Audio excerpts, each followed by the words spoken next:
Look at me. Oh, that's what it said. Whoever came up with the me-bounds thing, y'all ate that up. Because rebounds, me-bounds, rebounds, key-bounds, T-bounds, T-bounds, anything that comes off that board, it's mine. It's mine. And a brand, that's 6 figures right there. Whoever came up with that, the trolling, I love when y'all do it. Because, like, the ideas be good. Like, when y'all have to alter my face and shit because I'm cute. All right, whatever, like. Angel Reese's entrance into the WNBA came with massive fanfare. Dubbed the Bayou Barbie, the LSU standout carried championship pedigree, marketing magnetism, and a growing media presence. Her rebounding prowess, defensive energy, and leadership potential made her a high-value draft pick for the Chicago Sky. But as her rookie season unfolded, a consistent and frustrating pattern emerged. Angel Reese struggles to finish around the basket. While highlight reels often showcase her hustle and heart, the numbers tell a deeper story that goes beyond the missed layup compilations trending on social media. But the WNBA last year, bless their hearts, finally got a star. And they didn't know that. They couldn't figure it out. Well, we don't want to put too much Caitlin Clark on. Nope, every game. More Caitlin Clark all the time, always. Caitlin Clark is easily the most influential athlete in a team sport since Michael Jordan. Let's be clear, Angel Reese is not a liability. Far from it. She leads the Sky in rebounds, frequently logs double-doubles, and contributes significantly on defense. But her scoring efficiency, particularly in the paint, has been glaringly subpar, and it's a weakness that's difficult to overlook in the professional landscape. Folks, there were people in the crowd getting there early saying, "Hey, Caitlin, can you sign my jersey? Hey, Aaliyah, can you sign my shirt? Hey, Sophie, can you sign my picture?" There were people asking for autographs in the Chicago Sky crowd that weren't even born yet the last time the Chicago Sky scored this little amount of points. There were people in the crowd who weren't even a thought in their parents' minds at the time that the Chicago Sky last scored at least 52 points, the lowest point total since 2011. Statistically, Reese's shooting numbers raise major red flags. Through the first part of her rookie season, she was shooting just above 40% from the field, with numbers below 50% on shots less than 5 feet from the basket. For context, post players in the WNBA typically shoot between 55% to 65% from that range. The expectation is that bigs convert at a high clip near the rim, especially those who specialize in offensive rebounding and second-chance points. Reese is elite in generating those second-chance opportunities, often pulling down her own misses and giving her team extra possessions. But therein lies the issue. She's often cleaning up her own failed attempts. While rebounding is her strength, she's too often the cause of her own recycling effort. This raises a difficult but necessary question. How valuable is a rebound if it comes after a missed point-blank shot you should have made? Reese's shooting mechanics around the rim are still raw. Many of her finishes are rushed, off balance, or overly reliant on her dominant hand. She lacks finesse and often goes straight up in traffic without adjusting her angle or using glass.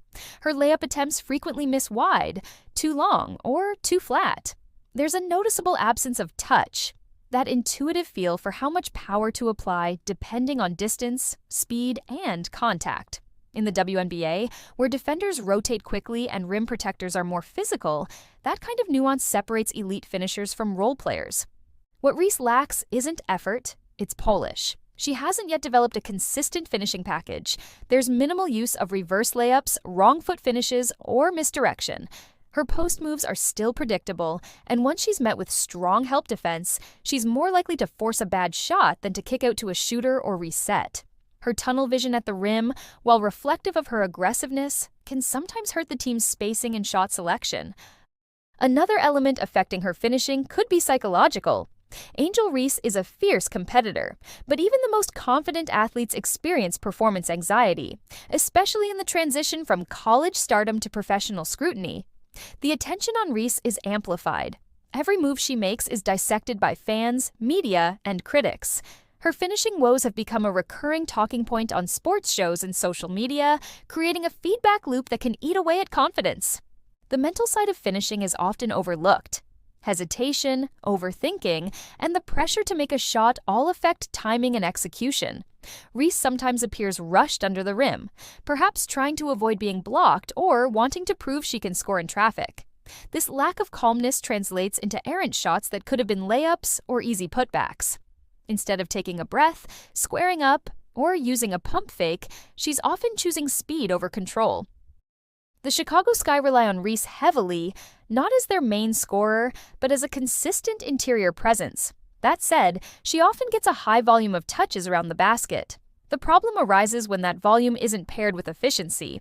If a player takes 12 shots and makes only 4, that's a drain on the team's offense unless they're drawing fouls or kicking out for assists. Reese does get to the free throw line, but not enough to neutralize her low field goal percentage. In contrast, other young bigs in the WNBA, like Aaliyah Boston, have managed to adjust their games quickly by learning how to slow down in the paint, draw contact, and use smart angles. Reese has the tools, length, athleticism, and toughness, but she hasn't yet translated those into consistent scoring. Until that happens, teams will continue to challenge her to beat them with her touch, rather than collapsing on her drives. Development isn't just the player's responsibility. Coaching and system design matter. The Sky can put Reese in better positions to succeed by designing more plays that allow her to roll to the basket off picks, catch the ball in motion, or receive it higher on the block where she can read the defense. Right now, too many of her touches come from offensive rebounds or chaotic broken plays. Giving her structured opportunities with space could reduce the pressure and let her operate more comfortably. Additionally, film sessions focused on footwork, balance, and finishing drills can accelerate her growth. Encouraging her to watch veterans like Candace Parker or Tina Charles, players who mastered the art of under-the-rim scoring, could help her see how effective patience and creativity can be. Despite all the criticism, it's worth remembering Angel Reese is a second-year player. Very few players enter the league as complete offensive forces. What separates stars from role players is whether they learn from their early struggles or let them define their ceiling. Reese has already shown she has the work ethic and determination to improve. Her rebounding instincts are world-class, her energy is unmatched, and she has leadership qualities that many teams would love. But to rise from high-potential rookie to WNBA star, she must address this glaring inefficiency. The league is full of physical defenders, and if you can't finish at the rim consistently, teams will exploit it. The talent is there, but talent without touch becomes predictable. And predictability in the WNBA leads to quick exits and limited minutes. Want to keep following Angel Reese's development and get honest, in-depth breakdowns of all your favorite WNBA players? Make sure you like, subscribe, and turn on notifications for the She Can Hoop 2 channel. We celebrate the game, challenge the narratives, and give women's basketball the analysis it deserves. Don't miss a moment. She Can Hoop too.